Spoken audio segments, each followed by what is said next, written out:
Biggest risk of severe preeclampsia is seizure. Other things that you can do to make sure that you decrease your risk of developing preeclampsia, there is some great evidence that suggests that preeclampsia can be prevented. The really bad form of preeclampsia also comes along with symptoms. So what are we looking for when we're looking for symptoms of preeclampsia? It's like you gained 15 pounds of water weight overnight. There's this weird thing where women who have first-time partners are more likely to get preeclampsia. That's all scary stuff, I know. Chances are, if you're pregnant now, or you're thinking of becoming pregnant, you've probably heard the word preeclampsia. And chances are, you've maybe heard the word, but you don't really know what it means. Maybe you've heard that it has something to do with blood pressure.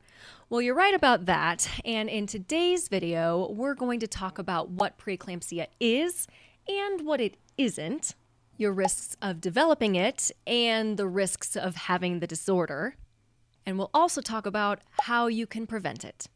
My name is Megan Galloway. I am a certified nurse midwife. I have been doing this for about 12 years now, and I have worked with a lot of women who've had preeclampsia over the years, and the majority of them don't know quite enough about it and what to look for, so we're going to go over all of that today.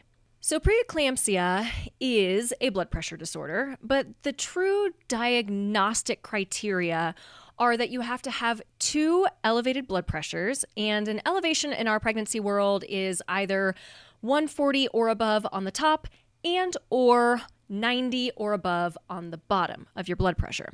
So you have to have 2 of those, and they have to be at least 4 hours apart. So if you come into the doctor's office and you're super nervous and they take 2 blood pressures right in the row and they're both elevated, that doesn't mean that you have preeclampsia. The 2 blood pressures have to be separated to prove that you have ongoing elevated blood pressure.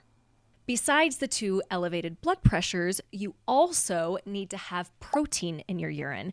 And this we can test with a simple urine test. So the 2 blood pressures over 4 hours apart and protein in your urine, that meets the diagnostic criteria of preeclampsia. But there are a lot of other blood pressure disorders out there as well, and they're not preeclampsia. So how do we tell the difference? Well, there is a blood pressure disorder of pregnancy called gestational hypertension, and that is where it's the preeclampsia definition, but without the protein in your urine. So you still have the 2 high blood pressures that are at least 4 hours apart, but you don't have any protein in your urine. Now, the difference between gestational hypertension and preeclampsia is that preeclampsia is more significant. It's a more severe disorder. And the reason we get protein in our urine is because it can affect our kidneys. It can also affect our liver. It can affect our central nervous system. And there are 2 tiers of preeclampsia. There's kind of the mild one where you just have some kind of high blood pressures, they're not too crazy, and the protein in your urine, but nothing else. The really bad form of preeclampsia also comes along with symptoms for most people, or really, really high blood pressure, or extreme lab elevations that make us know that your kidneys, your liver, and your central nervous system are all impacted. So what are we looking for when we're looking for symptoms of preeclampsia? 4 things.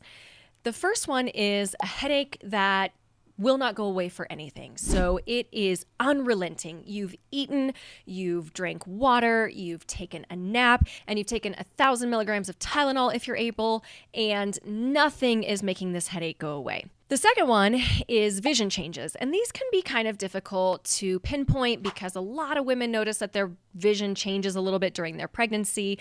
They may feel like they need to change their glasses prescription. They may sometimes get spots and sparkles in front of their eyes because they stood up too fast. But preeclampsia vision changes are sustained typically. They might be like spots and sparkles in front of your eyes for no good reason. You're just sitting there and you're looking around. You may even kind of lose vision in an eye. So if you're having visual changes that you're not sure about, you should always make sure to tell your provider about it. But it can be a difficult one to pinpoint. And then there's liver pain. This one's also pretty difficult to pinpoint because your liver lives under your right ribs. And by the end of pregnancy, your baby is way up under your ribs and probably pushing on those ribs and all your organs. And so you may notice that you have pain in your abdomen, right side, left side, center, and you're not really sure, is it my baby? Is it my liver? So preeclampsia, liver pain, happens because the liver can swell during preeclampsia. And so you're going to get sustained pain there. It's not going to come and go. It's not going to happen just because your baby moved.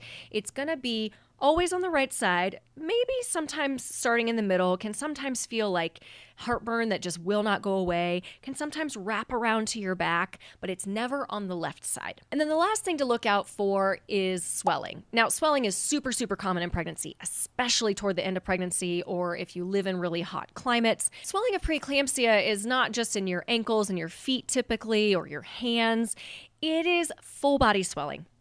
Your face is super puffy, you push on your abdomen and it indents in the skin. It's like you gained 15 pounds of water weight overnight for no good reason. So if you have any of these symptoms, you might have preeclampsia and you definitely want to talk to your healthcare provider about it. Now, there are a couple other disorders of pregnancy that involve blood pressure. One of them is called HELP syndrome.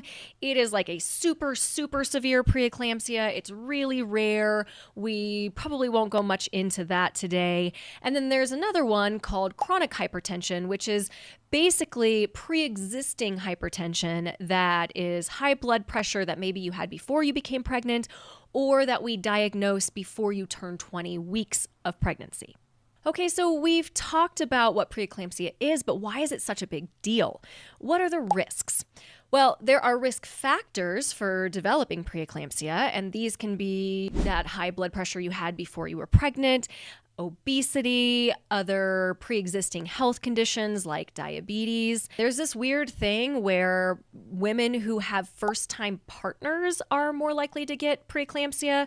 We're not really sure why. We think it has something to do with like an autoimmune disorder, like your body doesn't recognize the new partner's genetic material, and so then it gets sick.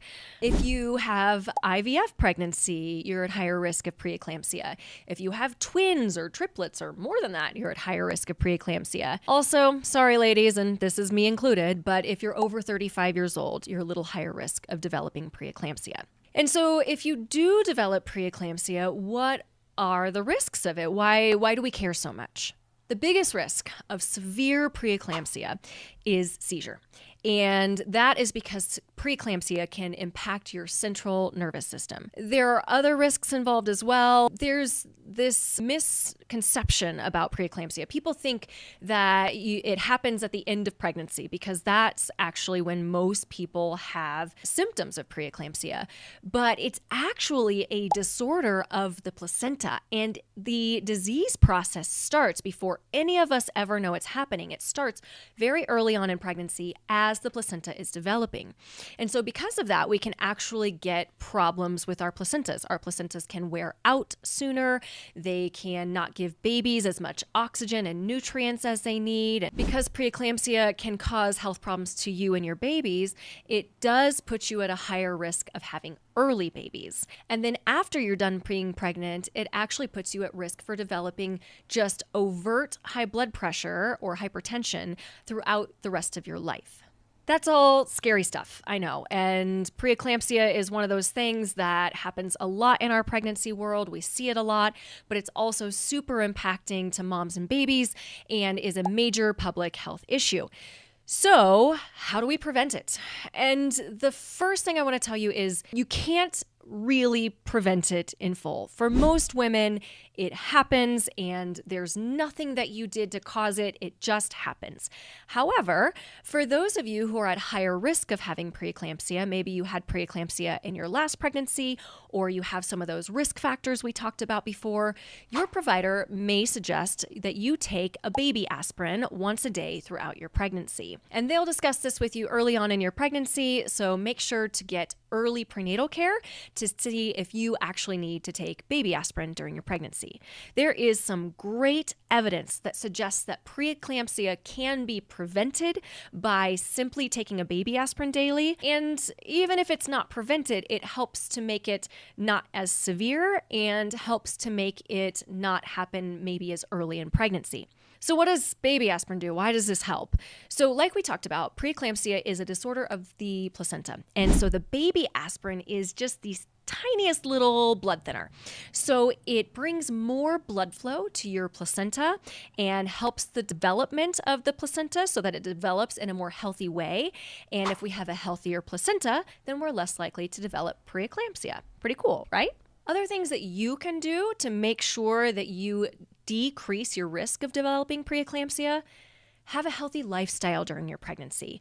Make sure you're exercising, make sure you're eating well, make sure that you're not gaining an excessive amount of weight. Women who are gaining a lot of weight during their pregnancy, who live sedentary lifestyles, are not very healthy during their pregnancies, you're at risk of developing all kinds of pregnancy complications: diabetes, high blood pressure, et cetera, et cetera. And so if we can have a really healthy pregnancy, then the risk of developing preeclampsia is much lower. All that being said, like I mentioned before, if you do develop preeclampsia, it was likely nothing that you did. Maybe it was that you already had some pre-existing conditions that created that for you. Or maybe it's that you decided to have a family a little later and you're over 35, so you're just at higher risk. There's nothing wrong with that. There's nothing wrong with you. You didn't do it to yourself. But what's most important is that if you think your blood pressure may be elevated, or that you may be developing symptoms of preeclampsia, you need to talk to your healthcare provider immediately.